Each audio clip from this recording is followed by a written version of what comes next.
Muito bem-vindo a mais um vídeo no canal, dia após essa grande vitória do Porto no Clássico, uma vitória importantíssima na Taça de Portugal. Já sabemos o resultado do sorteio da próxima eliminatória. O Porto, se ganhar a próxima eliminatória, vai jogar contra o Sporting nas meias finais. Podemos dizer, portanto, um Porto Sporting, mais um Clássico, e agora a duas mãos. Portanto, até foi um sorteio que eu acho que até beneficiou bastante a organização da Taça, a Federação. E depois temos a garantia que vai haver taça. Na final vai haver um grande contra um clube mais pequeno. Esperemos que seja o Porto. A continuar a jogar assim, acredito que sim, mas ainda falta muito. Já vamos analisar tudo o que aconteceu nesse jogo e também o mercado de transferências.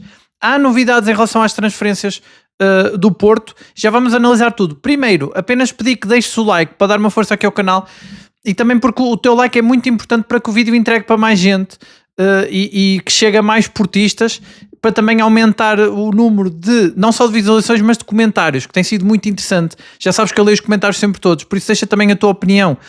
Em relação ao jogo de ontem, em relação às transferências, em relação ao vídeo, podes ir comentando e há sempre debates interessantes. Gosto muito de ler os comentários que ficam nos vídeos depois de postar o vídeo. E também não te esqueças de subscrever o canal se ainda não subscreveste. Já somos mais de 10 mil, rumo aos 15 mil. Eu acredito que podemos chegar à meta de 15 mil rapidamente. Para isso basta que deixes o like, partilhes com alguém que goste deste tipo de conteúdo e também que comentes para dar aquela... também já agora há uma nova funcionalidade que eu não sabia que existia, que é o wipe. Eu reparei apenas que existia o wipe nos canais de YouTube. No jogo com o Porto Arouca, que foi o único jogo em que este canal teve um wipe muito grande e na altura ficou muito em cima na classificação, tinha um amigo meu que entende mais dessas coisas a dizer-me que realmente... tínhamos tido muito hype, não sei porque é que o vídeo teve tanto hype, não sei se foi porque o Porto ganhou ao Arouca a jogar com 10, foi uma vitória, realmente foi uma vitória espetacular, que marcou muito a diferença desse Porto para o Porto das épocas anteriores, um Porto que foi muito prejudicado pela Liga nesse jogo, com o tal Fábio Veríssimo, que também foi o árbitro deste jogo, com o Benfica. O Porto foi muito prejudicado, acabou com 10 e ganhou na mesma 4-0 numa semana em que tinha 3 jogos, quase não tinha tempo de descanso e realmente tivemos hype nesse vídeo. Depois, mais tarde, temos já 2 dias, eu já não me lembrava dessa funcionalidade, sou sincero, tivemos um vídeo também com hype, não sei muito bem o porquê, por acaso eu não costumo pedir aqui, mas se puderes deixar também um hype, pode também ajudar a que o vídeo entregue mais e aumentarmos esta família, esta comunidade, para ver se chegamos então aos 15 mil subscritores, que é sempre muito interessante para crescer o canal, dar também uma força. Eu começaria então o vídeo, aliás já comecei aqui a falar do Porto Arouca, que é sempre um jogo de grande memória, que é um jogo que marca muito a diferença aqui neste campeonato, que marca bastante este campeonato. Eu começaria pelas declarações de Farioli, depois do jogo de ontem contra o Benfica. O Farioli estava muito satisfeito. É engraçado como o Farioli, muitas vezes quando a equipa ganha, como aqui, um jogo apertado, um jogo dividido, o Farioli elogia muito a equipa. Já aconteceu do Porto dar grandes goleadas, ter grandes vitórias, não sei se te lembras, sei lá, aqui goleadas, por exemplo, até a vitória que teve com o Sporting. Essa vitória também foi só por 2-1, mas foi uma vitória mais... que o Porto dominou, até no início da época, aquela vitória, por exemplo, com o Vitória de Guimarães, houve várias goleadas que o Porto deu em que Farioli não elogiou tanto a equipa, mas quando a equipa tem mais dificuldades, como aconteceu, por exemplo, com o Braga, que o Porto também ganha muito pela leitura tática do Farioli, aí foi mais improvisação da parte dele, que ele foi surpreendido por um Braga muito forte no Dragão, mas mostrou uma capacidade enorme de ler o jogo. Na altura, ele coloca o Gabri Veiga do lado direito, que foi uma surpresa, e foi por aí que o Porto ganhou ao Braga, mas desta vez o Farioli volta a elogiar muito a equipa, porque ele faz muito eu costumo falar aqui muitas vezes, quem segue o canal sabe disso, o Farioli tem esta maneira de atuar, ele gosta de manter os pés assentos no chão quando a euforia está muito em cima e gosta de puxar pela equipa quando a euforia não está tão em alta. Há muita euforia pela vitória, mas a verdade é que foi um jogo muito dividido. Aquele lance, eu penso que é o Pavlidis que pisa a bola em vez de rematar, está completamente sozinho em frente à baliza, depois o Kiwior corta a bola, dava o gol do empate. É verdade que depois havia prolongamento, eu ontem disse isto, eu acho que o Porto... houve ali uns jogos em que o Porto começou a segurar, quando o Porto se sentiu mais seguro, mais sólido defensivamente, o Porto começou a segurar os jogos mais cedo com 1-0 e correu mal. Houve ali uma série, penso que foi 3 jogos seguidos antes do Porto contratar o Tiago Silva, que até o Farioli ironicamente disse que foi por causa disso que o contratou. O Porto sofre 2 golos e apanha 3 golos e apanha 3 sustos. Então o Porto a partir daí começa a gerir só depois do 2-0, começa a ser mais pressionante até chegar ao 2-0, só depois no 2-0 é que recua, para ser essa tal equipa mais defensiva e mais de contra-ataque. Mas contra o Benfica foi com 1-0, agora faz sentido se pensarmos que era um jogo que tinha prolongamento, o máximo que podia acontecer era ir a prolongamento, e no prolongamento o Porto ia estar muito forte na mesma, se precisasse desbloquear o jogo, porque ia ter o Willian Gomes e Mora já em campo, e portanto acho que acho que foi bem, o Porto fez aquela gestão do resultado como se tivesse 2-0 por causa do prolongamento, eu acho que foi isso, mas o Porto mostrou uma solidez defensiva impressionante. O Farioli elogiou muito o Tiago Silva, diz que ele tem um tal carisma, todos, até o Diogo Costa também depois no fim do jogo nas declarações elogiou o Tiago Silva e diz que é um privilégio estar com aquele grande jogo. É um capitão dentro de campo, a tranquilidade que ele tinha, a serenidade, foi o primeiro jogo dele pelo Porto, parecia que estava há 1000 jogos pelo Porto, a jogar pelo Porto, e eu lembro-me do Farioli no início da época. Não nos podemos esquecer que a época passada o ponto mais fraco do Porto era a defesa, e o Farioli cria um central experiente. Depois o Porto vai buscar o Bednarek com 29 anos, que traz uma qualidade, ainda vimos agora no jogo com o Benfica, é ele que marca o golo e faz uma grande exibição, tem feito grandes exibições, o líder da defesa do Porto. Vai buscar o Kiwior mais pela qualidade, mas agora vai buscar o Tiago Silva. Se calhar agora até é um exagero de experiência que o Porto tem na defesa, dá até para lançar o Martim. O Martim, que estava com o nariz partido, eu acho interessante este Porto. O Porto tem usado muito os símbolos todos para puxar muito pela equipa, para puxar por esse espírito ao Porto. O Porto tem partilhado muito nas redes sociais a imagem do nariz partido, é realmente impressionante. O Martim Fernandes jogou a sangrar o tempo todo. Eu penso que ele troca de camisolas 2 ou 3 vezes, tem lá o roupeiro sempre ao lado dele pronto para lhe dar outra camisola. E é de facto, é nestes jogos aqui que ficam para a história. O Porto hoje fazia uma comparação com o João Pinto. O Farioli já tinha dito na conferência que havia algum jogador do Porto que tinha jogado com o pé partido, mas ele não soube dizer quem era. Muitas vezes também me acontece no vídeo, às vezes não saber exatamente de cabeça o nome, e depois vocês deixam nos comentários, é sempre muito interessante. Portanto, já sabes, até souber aqui algum se eu cometer alguma falha, às vezes não é falhas, é coisas que falta dizer, podes sempre deixar nos comentários, já sabes que eu leio e é sempre interessante. Convido até quem está a ver o vídeo também para ver os comentários, para perceber às vezes alguma coisa que possa ter faltado. E também agradecer, já havia gente que estava a comentar a dizer que o Porto ia jogar com o Sporting nas meias finais da taça, se passasse a próxima eliminatória. E também agradecer que já estava nos comentários e eu vi isso antes de gravar o vídeo. E realmente, como eu estava a dizer, o Farioli fica com uma defesa incrível, tem o Martim Fernandes a sangrar, e é realmente estes jogos aqui que fazem jogadores a Porto. O Martim é um jogador formado no Porto, eu falo muitas vezes do Mora e do Diogo Costa, esqueço um bocado do Martim, mas é porque eu nunca olho para o Martim como titular. Eu tenho dito muitas vezes que o Martim, para mim o Alberto Costa é melhor, mas eu ontem compreendi exatamente porque é que ele jogou contra o Benfica. Acho que o Farioli gosta mais do Martim por um pormenor, que é um por maior, que ele valoriza muito, que é também a diferença que está entre o Varela e o Pablo Rosário. É a simplicidade de processos. O Martim Fernandes cruzava e fazia passos de qualquer parte. O mesmo acontece com o Kiwior, o lateral esquerdo. Se repararem, tem muita qualidade de passe. Ontem muita gente comentava a dizer que ele não ataca. Ok, é mais defensivo, é um central adaptado, mas ele chega até a fazer um remate. Lembro que ele fez um remate até de pé direito. Portanto, ele aparece na área. O Porto é que também foi mais defensivo. Vamos ver contra o Vitória de Guimarães. Embora não seja o melhor exemplo, o Farioli já falou sobre o Vitória de Guimarães, dizendo que vai ser um jogo muito difícil. É a equipa que está no melhor momento, neste momento, em Portugal, a seguir ao Porto. Vai estar com motivação em alta, portanto é um jogo difícil. E o Farioli já até falou desse jogo. E vamos ver, não sei se é nesse jogo ou se vai ser no seguinte, mas vamos perceber melhor se o Kiwior não consegue atacar. Porque uma coisa é certa para mim, eu já tenho dito aqui isto desde que o Tiago Silva chegou, havia muitas dúvidas. Acho que depois do jogo de ontem já se dissipa mais. Eu tenho visto até nas redes sociais do Porto muita gente a elogiar esta defesa. Acho que Kiwior é o lateral esquerdo. Acho que vai ser o lateral esquerdo até ao fim da época. Tiago Silva, e eu até ontem brincava com um amigo meu, depois não disse no vídeo, mas tinha dito quando estava a ver o jogo com um amigo meu, que o Tiago Silva, tanta preocupação com a idade do Tiago Silva, afinal o Bednarek é que não aguentou. Claro que era uma brincadeira, porque realmente o Bednarek faz um grande jogo. Acho que até é melhor que o Tiago Silva, mas o Tiago Silva realmente... O Tiago Silva mostrou aquela classe do Kiwior que passa um bocado ao lado do jogo, mas que estava sempre lá presente e a passar toda a sua experiência. Não sei se isso também não é... por jogar ao lado do Bednarek, porque o Kiwior também joga ao lado do Bednarek, e se calhar quem joga ao lado do Bednarek ele dá o corpo às balas e o jogador que fica ao lado fica protegido de toda a polémica e toda a confusão. Pode ser isso também, de não ver tantos cartões e assim. E o Kiwior ontem, além de fazer um grande jogo, ele foi completamente sobrecarregado. O Benfica preferia sempre atacar pelo lado dele, porque o Mourinho achou que, sendo um central adaptado, poderia ser por ali que ia surpreender. E o Prestiani também endiabrado, foi muito difícil. O Martim também tinha ali dificuldades, mas o Martim não foi tão sobrecarregado daquele lado. Mas como eu dizia, o Martim jogar com o nariz partido, a sangrar, isso é aqueles jogos que fica para a história. Muitas vezes recorda-se coisas do passado, como essa de João Pinto, jogar com o pé partido, e diz que hoje em dia já não há...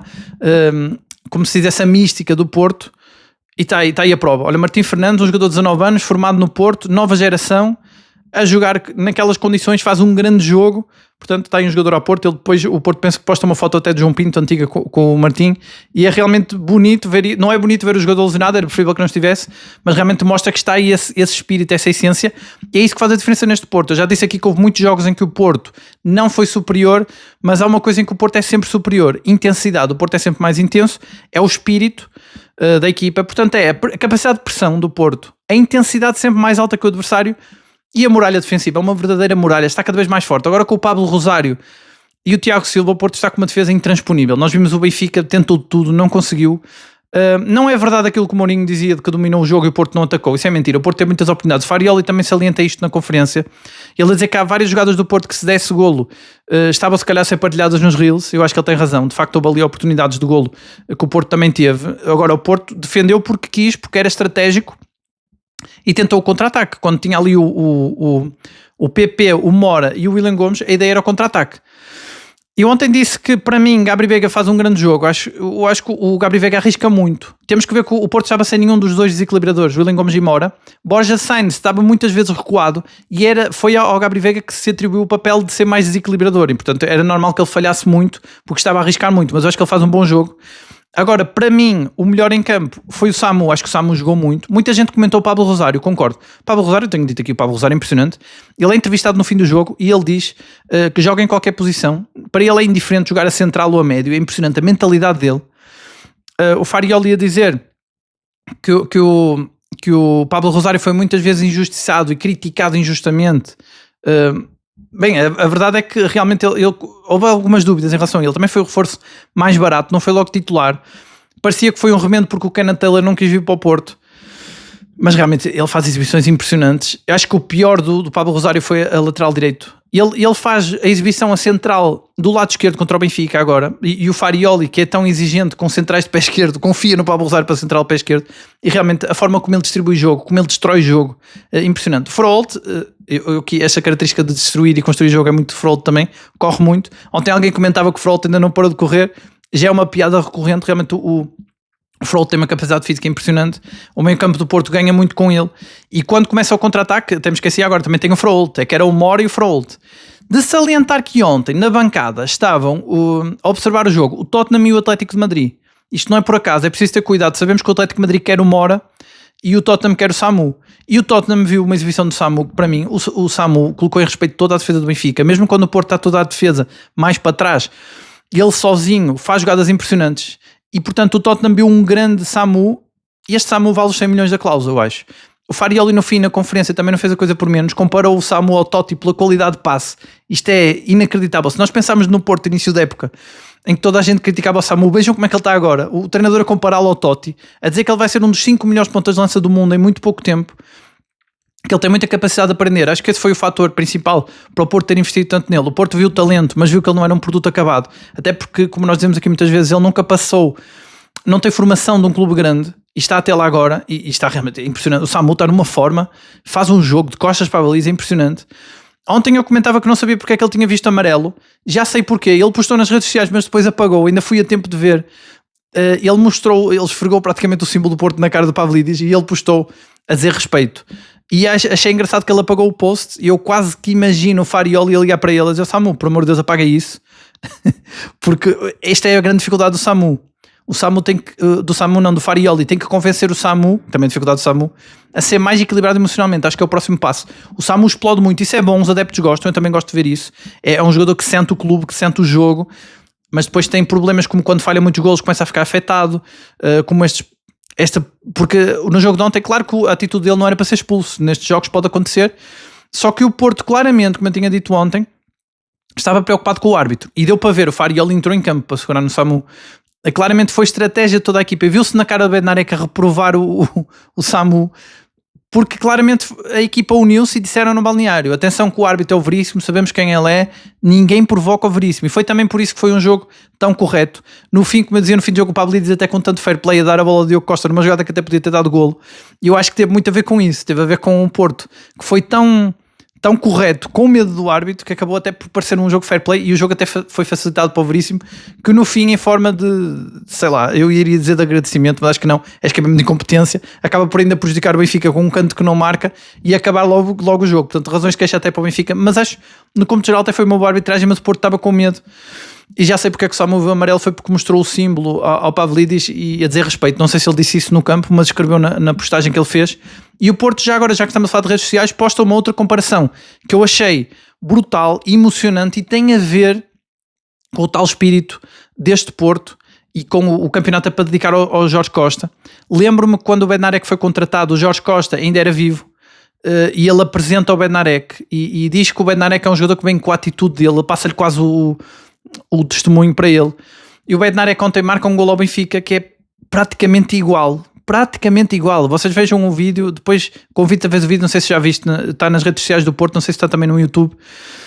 Ele cabeceia, o Jorge Costa cabeceia de forma igualzinha ao Bednarek, um gol ao Benfica incrível, e realmente as comparações, as semelhanças, muito bonito isso, e numa época que o título vai ser dedicado ao Jorge Costa, vai haver muita emoção. Quando o Porto for campeão, e até te convido a comentares o que é que achas, quando o Porto for campeão, dedicando este título ao Jorge Costa, se não vai ser muito emocionante a festa, até porque o Porto já não é campeão há 3 anos. Agora, claro que o Porto tem que manter os pés no chão, ainda falta muito, e o jogo com o Vitória de Guimarães é um jogo muito, muito decisivo, porque o Vitória de Guimarães, como eu digo, a equipa está mais motivada, o Porto agora tem a cabeça a prémio, é o primeiro classificado, é imbatível, conseguiu ganhar ao Benfica, o Farioli conseguiu, também por isso que ele fica satisfeito, ele consegue taticamente superiorizar-se ao Mourinho, que foi isso que faltou no jogo do campeonato, e o Farioli é um treinador tão tático, acho que ele se acha, é provavelmente o treinador mais tático do futebol português, porque também vem de Itália, vem com essa cultura, e ele quis superiorizar o Mourinho, ele mesmo a admitir que o Mourinho é uma das referências dele, e o Mourinho, sabemos que hoje em dia está mais por baixo, mas taticamente nestes jogos, nas finais, é quando ele é mais forte ainda, e portanto ele é conhecido por isto, até porque as perguntas jornalistas eram para o Farioli se o Porto tinha feito uma vitória a Mourinho, e o Farioli até gostou, foi aí que ele disse até que o Porto teve mais oportunidades de golo, para dizer que o Porto não se limitou a defender, até porque hoje em dia parece que jogar a Mourinho é defender, porque foi o que ele fez no jogo com o Porto, mas é mais ser taticamente superior ao Mourinho, e por isso que eu acho que o estágio do Algarve teve muito a ver com isto, teve muito a ver com este jogo do Benfica. O Farioli precisava de ganhar ao Benfica taticamente, e acho que ganhou taticamente. O Benfica começou logo na conferência, o Mourinho, que é tão famoso pelos mind games, acabou por fazer o que o Farioli queria. O Farioli disse que o Benfica, que achava incrível como é que o Mourinho convenceu os seus melhores jogadores a defender contra o Porto, e que achava que o Benfica ia atacar mais, e o Benfica atacou. Como eu dizia, eu acho que o Mourinho tenta entrar na cabeça do Farioli e diz: atenção, este gajo aqui quer que a gente defenda novamente e nós agora vamos atacar para o surpreender. Só que o Farioli queria era isso, para jogar no contra-ataque. E o Mourinho admitiu até que sofre aquele gol de canto, que já estava à espera. Realmente o Porto é muito forte de canto. Isso é só mais uma prova do valor do trabalho de Farioli e da equipa técnica dele a nível de bolas paradas.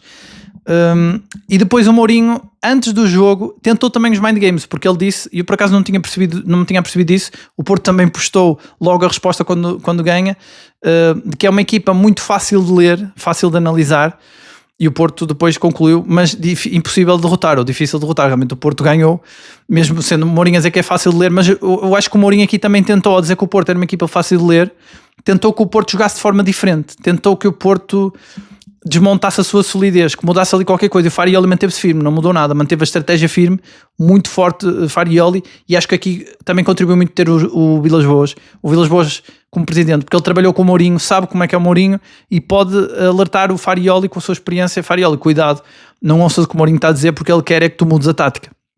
E acho que até nos Mind Games o Farioli ganhou, portanto impressionante, é o novo special one do futebol português.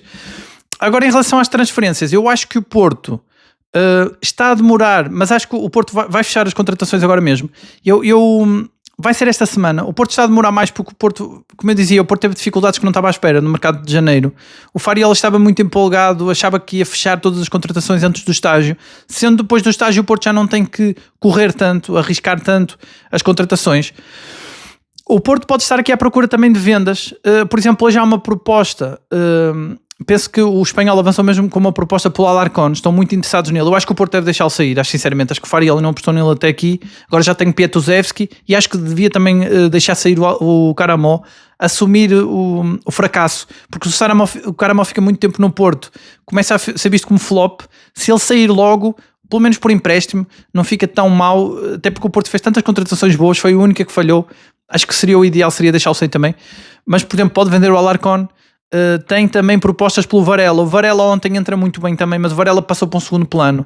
E eu não sei que peso isto tem na cabeça de um jogador que sempre foi titular e começa a época em titular e agora perde o lugar para o Pablo Rosário. Eu acho que não recupera mais, sinceramente. A não ser que haja lesões como o Bednarek, que poderia ter, que lesionou-se e entrou o Pablo Rosário para o lugar dele. E já agora também uma ótima notícia: o Bednarek também não está lesionado, vai jogar contra o Vitória de Guimarães, portanto a defesa vai se manter intacta. Vai ser outro teste, como eu dizia, para estes 3 centralões do Porto, desta grande muralha defensiva do Porto. Portanto, o Varela pode querer sair e o Galatasaray também está muito interessado, está na expectativa, não vai pagar a cláusula, mas pode pagar 30 milhões e 30 milhões é bom por um médio do Porto. Eu acho que é uma boa proposta e o Porto está de olho no Zé Lucas.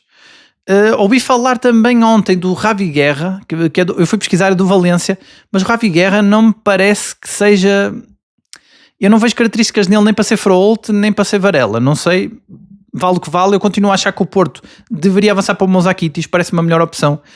Antes do jogo com o Benfica estavam a falar dele. Mouzakitis poderia ser contratado também esta semana, como estamos sempre à espera que o Porto avance. Estranhamente não há muitas notícias, confirmações, normalmente é quando o Porto avança, mas eu tenho dado aqui conta que o rumor mais fidedigno, porque aí houve mesmo sondagem, mesmo a série, foi pelo Gustavo Puerta do Santander e esse seria fácil de contratar. Claro que há muitas opções. Eu ontem via notícias do Rubén Neves. Muita gente fala que o Rubén Neves viria no fim da época. O Rubén Neves não vem no fim da época porque ele está a ser muito cobiçado. Agora é o Manchester United que o quer. Ele jogou na Arábia contra o Cristiano Ronaldo. Foi decisivo. Eu não tenho a certeza, penso que ele marcou um golo. Também podes deixar nos comentários. Não tenho bem certeza o que é que ele fez, mas sei que foi decisivo. Mas o Rubén Neves, se o Porto quiser, pode-se antecipar. Se o Porto quiser mesmo, tem que se antecipar, tem que ser em janeiro. E seria o reforço que tapava as duas posições. Seria um jogador que poderia jogar a 6 ou a 8, ou até no lugar do Gabri Veiga. Para mim até seria a melhor opção. Ele ou o Mouzakitis. Mas acho que o Porto está muito inclinado para o Zé Lucas. Mas se o Varela sair, vai precisar de mais um médio. Gustavo Puerta, Mouzakitis. Há aqui vários nomes. Se souberes mais algum rumor ou até alguma notícia que esteja a ocorrer agora na hora que vês o vídeo, porque isto é muito dinâmico o mercado. Houve aqui uma pequena pausa por causa do jogo com o Benfica, mas parece que está outra vez muito ativo e pode haver novidades. Podes deixar nos comentários também, ajuda sempre também para percebermos como é que está a atualidade. E depois é o ponta de lança. O ponta de lança é onde o Porto vai investir mais e é o investimento final para a evolução do Samu. O Samu a jogar assim não perde titularidade, não tem que ter medo e até aumenta a fasquia. O Porto tem que buscar um ponta de lança muito bom, porque a ideia do Porto é um ponta de lança que pressiona o Samu. Falou-se muito do Barbosa, que eu falei aqui. Muita gente a dizer que ele é extremo. Eu sei que ele é extremo, mas ele também pode jogar a ponta de lança. Tem-se falado muito dos nomes italianos do Luca e do Immobile, que são goleadores, jogadores mais jogados de cabeça, jogadores altos, que é o tal perfil também do De Jong, mas são mais experientes. Havia pessoas que falaram do André Silva, e eu gostava muito da ideia do Ricardo Matias, que se falou muitas vezes no início, não se tem falado tanto agora. Gosto muito da solução que toda a gente dá sempre aqui do Cleiton. Acho que o Cleiton do Rio Ave seria o reforço ideal, porque ele não veio para ser titular.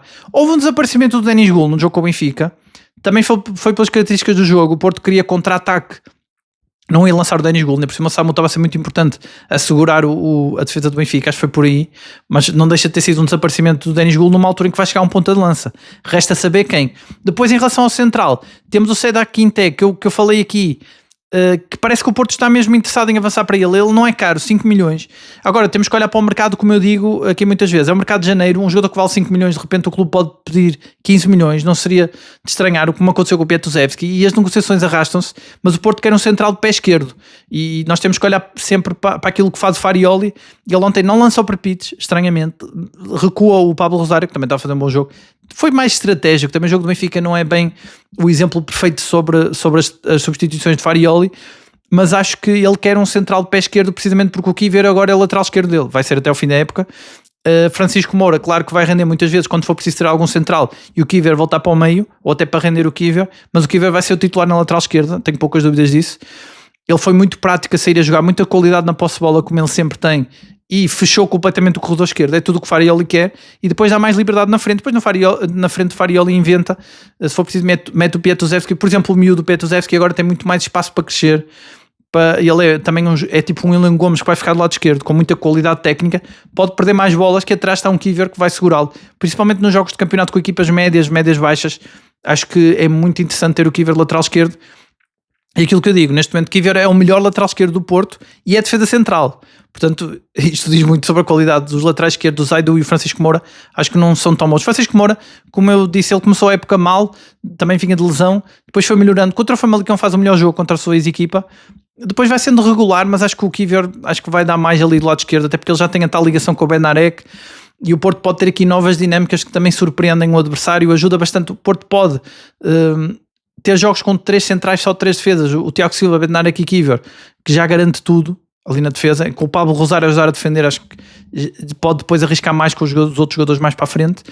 E portanto o Porto quer um central de pé esquerdo, pode ser este Quinté do Tromsø, eu acho que é a opção mais forte, pode também estar quase a chegar, e é o central que o Porto precisa, é mais um central de pé esquerdo para fechar o setor que o Farioli mais valoriza, que é a defesa, onde o Porto é mais forte, que está a ser o ponto forte deste Porto. E portanto, um médio, Zé Lucas, número 6, que pode também jogar a 8, pode ser adaptado ao próprio Varela ou o Pablo Rosário subirem no terreno, também porque é uma jovem promessa. Um médio 8, principalmente se o Varela sair, andará ali entre o Mazoukitis, Gustavo Puerta, Ravi Guerra não acredito muito, há outros nomes que podes também deixar nos comentários, e depois o ponta de lança, que deverá ser um ponta de lança alto, se for do futebol italiano melhor, basta ver a comparação do que o Farioli faz do Samu com o Totti. Portanto, o Farioli gosta de pontas de lança italianos altos e portanto pode ser. Tinha-se falado do Ueda, mas era muito caro, o Porto ofereceu 20 milhões e o Feyenoord rejeita, isso aí ia ser verdade, o Porto não vai pagar mais que 20 milhões, mas deu uma sensação que o Porto pode pagar até 20 milhões e portanto há aí muitas opções por 20 milhões e boas, com essas características que o Porto quer. Ponta de lança alto, bom de cabeça, mais experiente que o Samu e que possa roubar a titularidade ao Samu também para ele crescer mais. De resto, amanhã eu volto com mais novidades do mercado de transferências, com mais novidades do Porto. Acho que estamos todos ainda em êxtase com essa vitória do Porto. Não foi goleada, muita gente lamenta que não houve aquela emoção de goleada, mas foi uma vitória importantíssima. O Porto segue firme nas 3 frentes. O Porto esta semana lançou aquela camisola a festejar os 15 anos de vencer a Liga Europa. Portanto, o Porto está apontado também para a Liga Europa, é uma época que promete, e portanto com mais reforço e com estes grandes jogos, com o Tiago Silva a fazer uma grande estreia, com o Pietuzewski provavelmente a estrear-se no jogo com o Vitória de Guimarães, vamos também analisar nos próximos vídeos. E portanto, pedi-te só que deixes o like então para dar uma força, se ainda não deixaste, para ver se o vídeo também entrega para mais gente. Que subscrevas o canal se ainda não subscreveste. Vamos chegar à meta de 15 mil e crescer esta família. Partilha também com alguém que saibas que gosta deste tipo de conteúdo. E de resto já sabes, deixa os teus comentários. E é isso, um abraço e até amanhã.